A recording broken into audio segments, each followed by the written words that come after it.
Hey guys, welcome back to yet another interesting video of Quick Guide, and in this video I am going to show you can we change our country on Netflix. So without any further ado, let's dive right into this exciting video.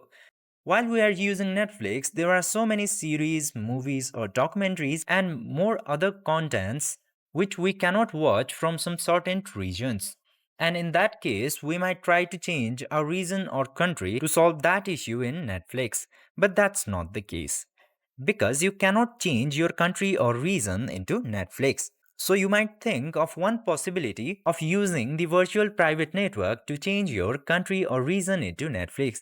But even that won't help to some certain contents into your Netflix because whenever you use your VPN, it will privatize your location or region and Netflix will show you only the contents which will be available worldwide and not the ones which ones were banned into any of the countries around the world.